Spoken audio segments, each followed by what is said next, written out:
بسم الله الرحمن الرحيم. الحمد لله والصلاة والسلام على رسول الله. كشتنا درب استدو باش. والأصل في عاداتنا الإباحة حتى يجيء صارف الإباحة، وليس مشروعا من الأمور غير الذي في شرعنا مذكور.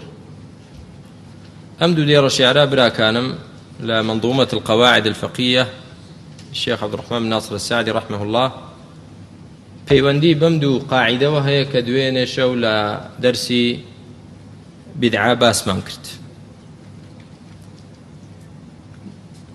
دێڕە شیعری یەکەمیان والأصل في عاداتنا الإباحة باسمان کرد. الأصل في العادات والمعاملات الحل إلا ما استثناه الشارع ويا حتى يجيء صارف الإباحة.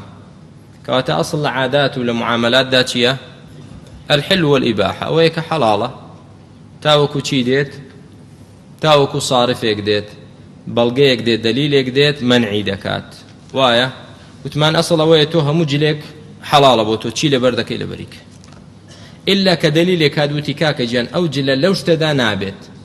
بۆ نمونە ئافرەت چی لەبەر دەکا با لەبەریکە، بەڵام ئەگەر جلێکی لەبەر کرد خۆشوبهاندن بوو بە پیاوان دەڵێن لێرە بوەستە. پیامبری خوا علیه الصلاة والسلام فرموویەتی لعن الله المتشبهات من النساء بالرجال. لعنەتی خوا لەو ئافرەتەی کە خۆی دەشوبهێنە بە پیاوان، نابێت جلی پیاو لەبەر کەیت. ئەی کە پیاوێک جلی ئافرەت لەبەر کات دەڵێن برای بەڕێزم تۆش بوەستە. پیامبری خوا علیه الصلاة والسلام لعنەتی لەو پیاوە کردووە کە خۆی دەشوبهێنە بە چێ؟ بە ئافرەتان، نابێت جلی ئافرەت لەبەر کەیت. تێگەیشتی؟ ئاوا بەو شێوەیە براکانم دەنا لە ئەسڵدا بۆ خۆت وتمان جلی کوردی لەبەر دەکەیت، جلی عەرەبی لەبەر دەکەیت، جلی ئینگلیزی لەبەر دەکەیت، جلی ئەفغانی لەبەر دەکەیت، جلەکەت سپیە شینە ڕەشە هەرچی لەبەر دەکەیت، کەیفی خۆتە بە چ شێوازێک دەیدروی.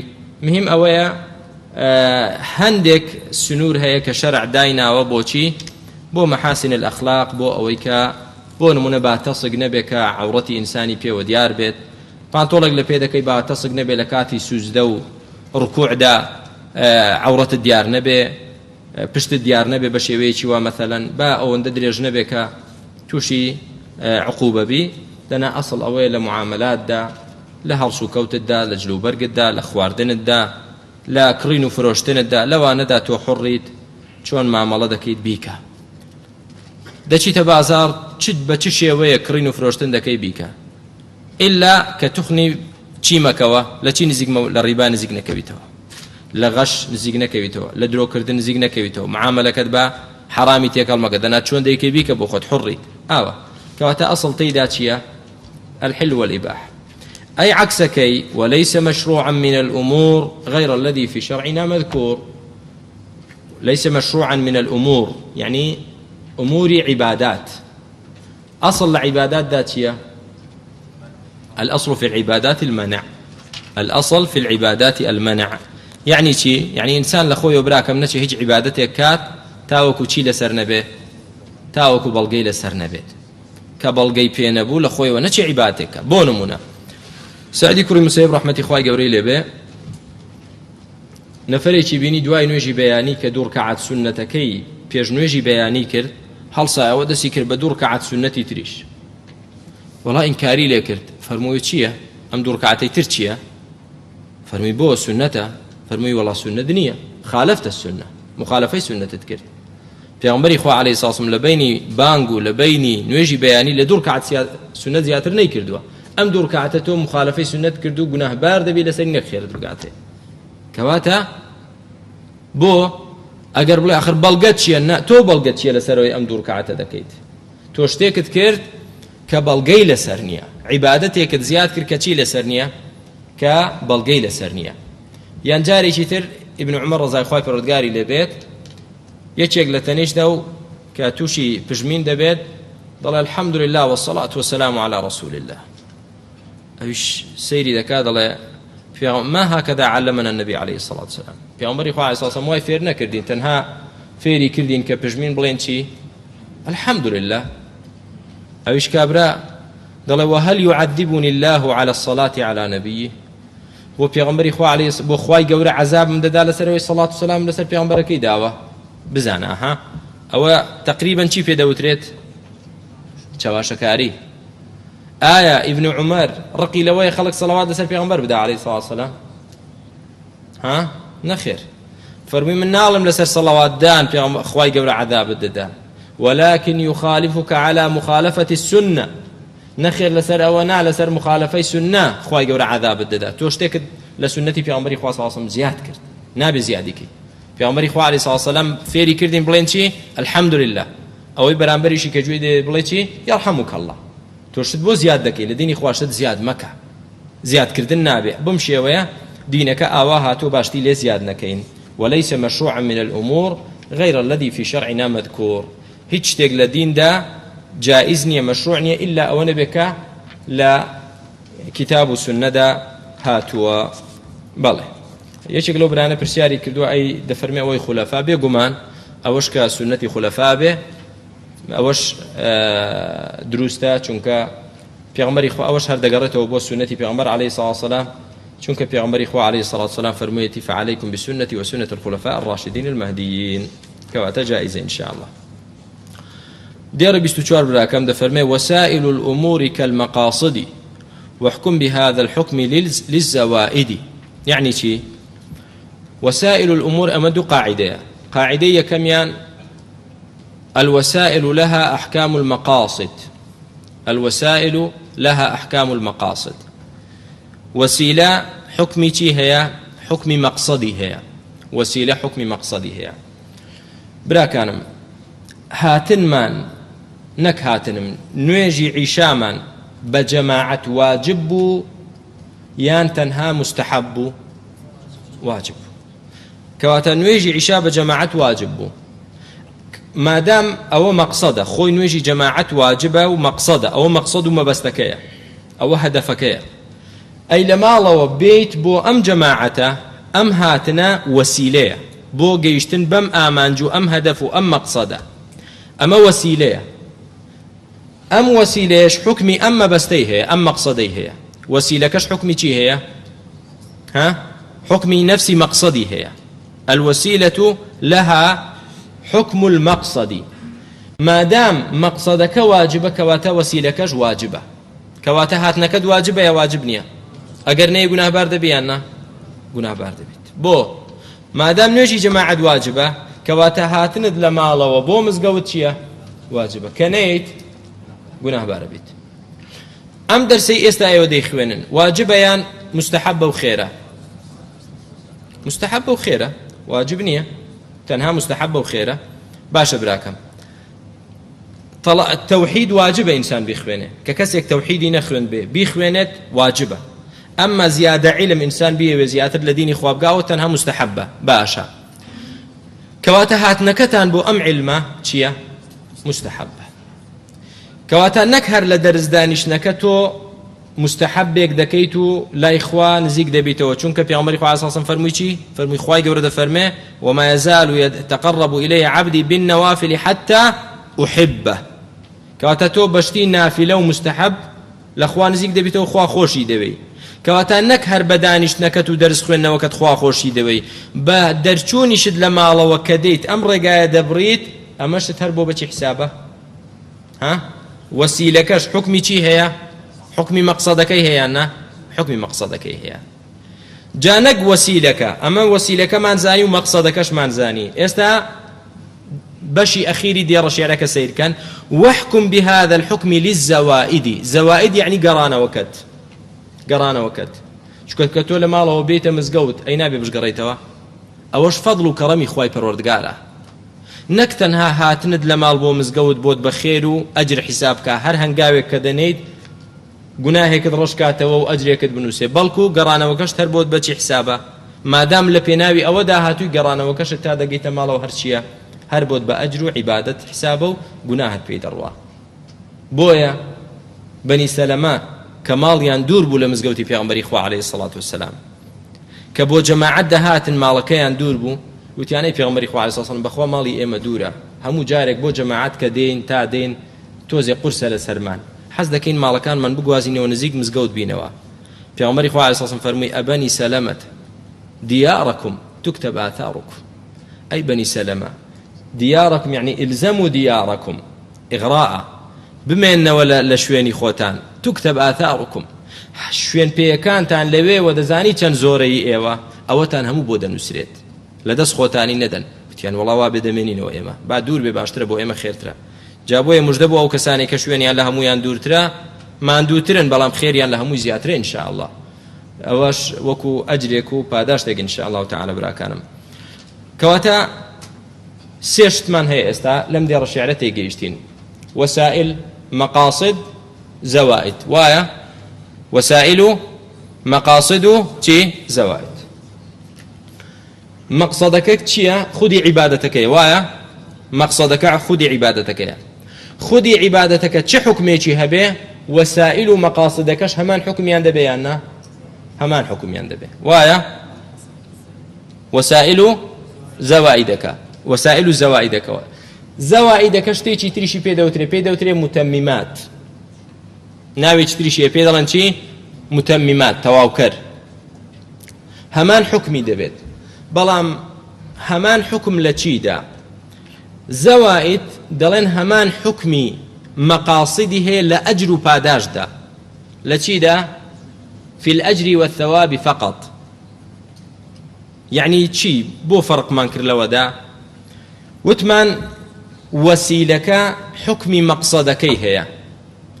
چۆن نوێژی جەماعەت واجبە هاتنیشت لە ماڵەوە بۆ مزگەوت واجبە بێ کە نەی گوناهبار دەبی بەڵام چوونەوەت بۆ ماڵ واجبە ناتوانانی بچیتە بازار ناچمە ماڵەوە واجبە بچمە ماڵەوە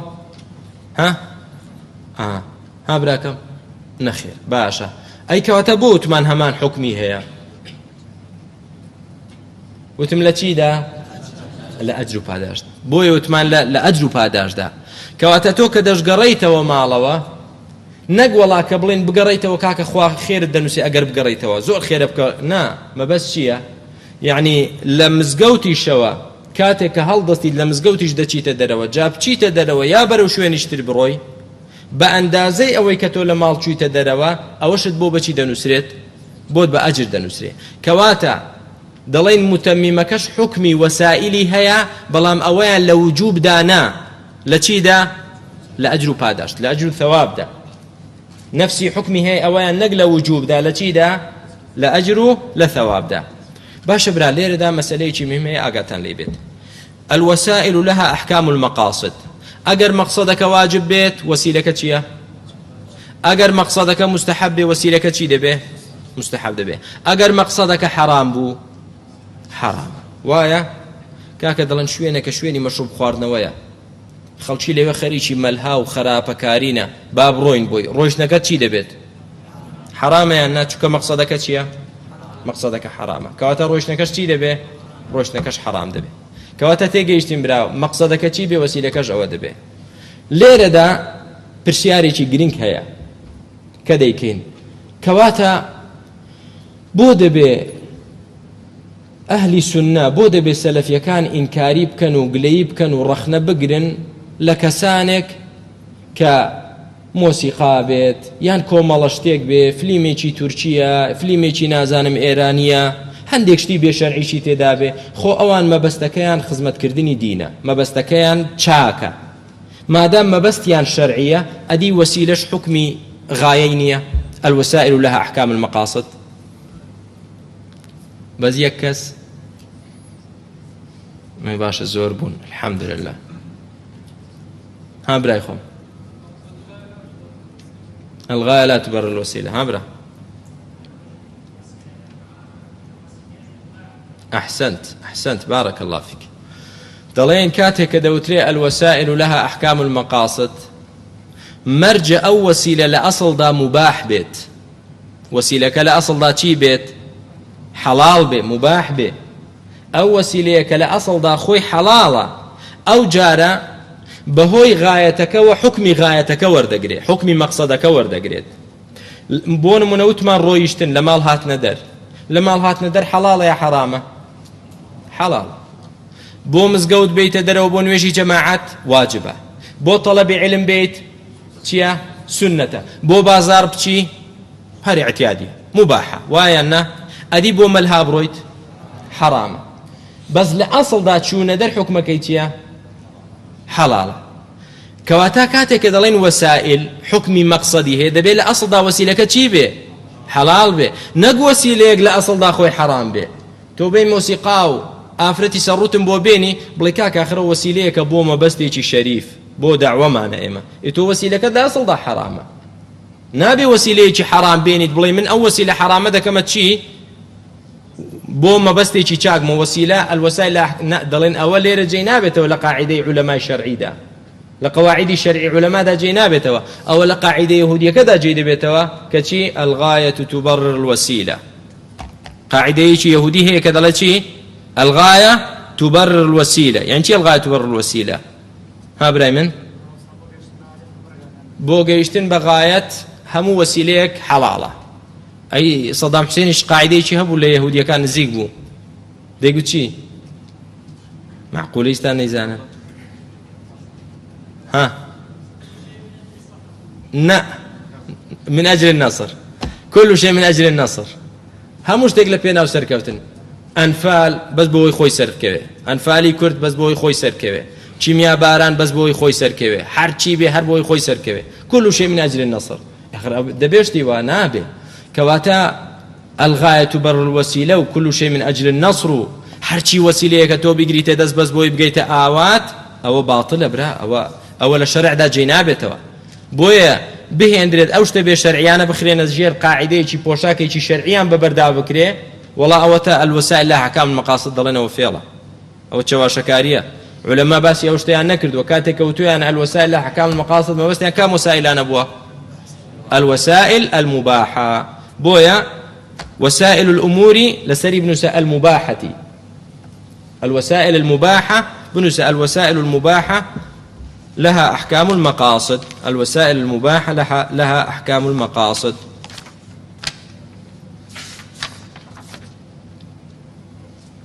چنێک ڕۆی لە دەرسی ئێستامە کات 17 دقیقە باشە ماوەمانە دێ. دێڕی 25 براکانم. والخطأ والإكراه والنسيان أسقطه معبودنا الرحمن. باش خطأ وإكراه ونسيان أمس يشتبرا كانم يعني شيء. خطأ ما فعل أو ترك من غير عمد. خطأ شيء أو جناهي كذكريت يا أو واجبي كواز ليدهن ريت كردني جناهك يا وازهناني واجبك من غير عمد من غير قصد.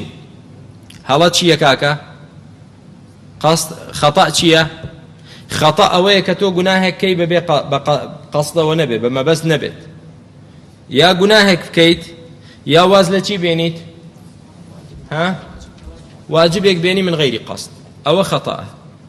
أي نسيان شي براكان ما فعل أو ترك سهوا. أجر حرامك كيت يا واجبك وازلة بيني سهو بس سهو لبيرشون. إكراه شيء ما أجبر على فعله أو تركه. يعني شيء كتو إلزامت كان لسر كردني حرامك يا نكردني شيء نكردني واجبك باش برا بتابتي لسر كردني لسر أنجام داني شيء لسر أنجام داني حرامك بون من لسر تلفظ بكلمة كفر يا بون من تو هل قرنو بنفرك الدادن بمنالك الدادن ومنالك بكجرد يا فنا بخواي پروردگار يعني آفرتك بجيريتو كاري خرابي لقل بكريت أما هيك ده صلاتي نية أما تشيا إكراها يانا أما إكراها باشا حكم إكراه تشيا ده فرمي والخطأ والإكراه والنسيان أسقطه معبودنا الرحمن. معبودنا الرحمن كخواي پروردگار مانا پرستراو مان ها كلمة الرحمن هنا چونك برحمتي خوي پروردگار مان چي لا بردو لسرمان لو سي حالة دا تاوان و گناهي لسر لا بردوين لحالتي هلا دا خطأ دا لحالتي لبيرچون دا لحالتي إكراه دا تاوان من لسر نية تاواند لسر نية. بويا في عمر إخوة عليه الصلاة والسلام دا فرمي من نام عن صلاة أو نسيها هر كسيك بونمنا نام عن صلاة تو كاتك بخبر دي الحمد لله يهديكم الله ويصلح بالكم کە بە خەبەر دەی خۆر دەرکەوتووە بۆ نمونە خۆری بەیانی بەڵام عەمدی نەبوو بێت و نەشت کردبێتە عادەت شەوانە درەنگ خەویت بۆیش بەیانی بە خەبەر نەیتەوە قەدەری خوا ئەم ڕۆژە بە خەبەر نەهاتیت من نام عن صلاة أو نسيها قەدەری خوای پەروەردگار ڕۆژێک لە ڕۆژان بۆ نمونە نوێژی عەسرت لەبیر چوو لەبەر مەشغەڵەتێت لەبەر شتێک ئاوە هەروەکو چۆن پێغەمبەری خوا عەلەیهی سەڵاتو وسەلام ڕۆژی خەندەق حەفری خەندەق چی لەبیر چوو نوێژی عەسری لەبیر چوو تاوەکو عومەر هات ڕەزای خوای لەبێ خستیەوە بیری کەی کردیان دوای خۆر ئاوابوون ئەو جا نوێژی عەسریان کرد کە ئەوە بوو پێغەمبەر عەلەیهی سەڵاتو وسەلام هەر کەسێ خەوی لێکەوت یا لەبیری چوو فليصليها إذا ذكرها كي بابك ككوتو بيري يا كلا خو هستا يكسر بابي كان وجهكي نافرمي قضايا بكاتو يكسر بابي كان وجهكي أو كاتبك أو كاتن وجهكي بك باشا آية فرموي جناه بارا ني فرمو جناه بارا يا في عمر إخواني صلى الله عليه وسلم رفع عن أمة الخطأ والنسيان وما استكره عليه شي لسر أمتكي من هالجيراوة جناهي شي جناهي هلاو لبيرشونو إكراه لسر أمتكي من هالجيراوة أوج رحمتي خواي پروردگارا ربنا لا تؤاخذنا إن نسينا أو أخطأنا خواي پروردگار لمن مقرأ تي تاواني أويكا لبير مانشو يان هلا مان كرت أو رحمتي خواي قوري براكانم بلام ليرة دا كام إكراه لسر تي آية كتو إكراه ليه بكريت ولا أقر فلانة كس نكوجيت أو تو دكوجين ئەکوژرێیت خۆت بۆ تێ بچی بیکوژیت نەخێر بۆ چونکە نەفسی تۆ بەڕێزتر نییە لە نەفسی تۆ بەڕێزتر نییە لە نەفسی ئەو بۆت نییە بڵێ وەڵا کاک ئاخر چی بکەم دەکوژرام جارێکیان نەفەرێک هاتە لام ئەو کاتەکە تەڵەبە بووم دەبخوێن لە جامعەی تکریت وەڵای شێخ واحد ئەو کاتە من لە طەیار بووم پرسیاریان ئیلزامیان کردین ئیکراهیان کردین ئەگەر نەچی قەسفی فڵانە شوێنە نەکەن ئەوە دەگیراین و دەکوژراین و حاڵەتەکەی چۆنە وتم چوو یان نەچوویت وتی وەڵا بە هەر حاڵ بەڵام حکومەکەی چۆنە وتم وەڵا کە چوو بیت ئەوە چەند کەست کوشت پێ تۆ قاتلی بۆ هەر هەمووی چونکە نەفسی تۆ لە نەفسی ئەو خەڵکە زیاتر نییە با کوژرا بیت ئەی حاڵەتی ئیکراه نییە ئەوە وتمنەوە ئەو ئیکراه لەسەرەوەی تۆ کەلیمەی کوفر بڵێ ئەمما لەسەر ئەوەی کە تۆ بچی خەڵک بکوژی وەڵا بۆی خۆت نەکوژێ ئەوە بە هیچ شێوەیەک جائز نییە ئەبەدەن کە بگاتە ئەو حاڵەتە دەی وەڵا ئەوەها سلاحمان لەسەر داناویت کە فڵانە کەس نەکوژی تۆ کوژین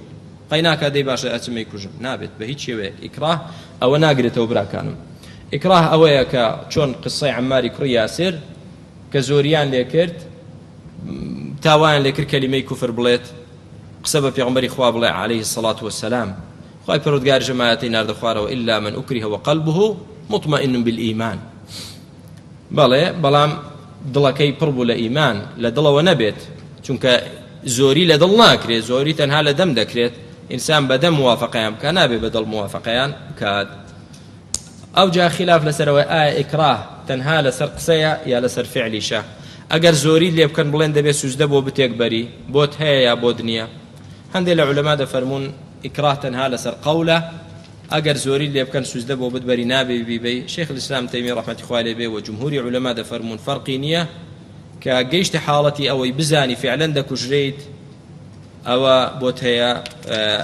أم حالة تشبه بي كيتو بمرجع دلكد مطمئن بإيمان إن شاء الله ليرة دا برسيارك برا كانم وثمان أمسي حالته تو تاواند لسرنية بونمونا لبير تشوو توشي هەڵەیەک بوویت یا بە تاوان بە عەفوەن بە خەتا تۆ کەسێکت کوشت چوویتە ڕاو ویستت بۆ نمونە نێچیرێک بکوژیت گولەکە چوو بە نەفەرێک کەوت و کوشتی لە کاتی سیارە لێ خوڕیندا لە مناڵێکتدا و کوشتت خەتا نەک بە عەمدی تاوانباریت گوناهباریت لای خوای گەورە وتمان خەتا ئێستا تێگەیشتین کە گوناهبار نیت ئایا کە گوناهبار نیت يعني لسرد لا شو سيري ديري بيشتو ششكو كأخير دير معنا أمشو دي خوينين فرموي لكن مع الإتلاف يثبت البدل وينتفي التأثيم عنه والزلل فرمي كألين تاوان بارنية معناه أونية يعني هيشي لسرنية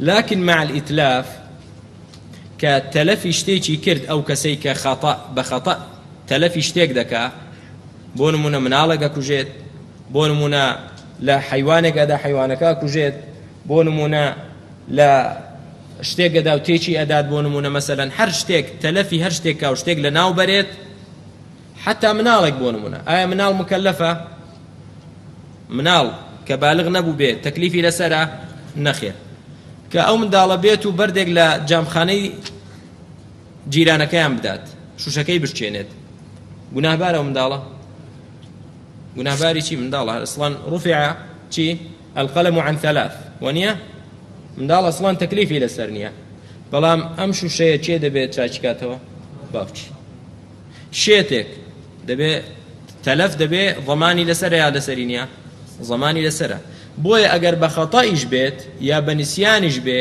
یا بە ئیکراهیش بێ لكن مع الإتلاف يثبت البدل كإتلاف رويدا أو شيء دبي ثابت دبي جيب بكريتوا بدل كي دبي بوي بجيرت وينتفي التأثيم عنه والزلال بلام تشتيشي لسر لاتشوا تأثيم يعني شي إثم جناهي لسر لاتشوا بس يعني بو لا إخواي جورا جناهي لسر نية بلام بو دنيا حق الناس لسر يعني حق الناس لسر باشا ئەوە مەبەست ئەوە نییە کە ئەگەر کەسێک بکوژێ ینی تەواو لای خوای گەورەی چی لەسەر نامێنێ پێویستە چش بکات 2 مانگ بەڕۆژوو بێت باشە براکانم تا ئێرە والحمد لله وصلى الله وسلم على رسول الله وإذا جاءهم أمر من الأمن أو الخوف أذاعوا به ولو ردوه إلى الرسول وإلى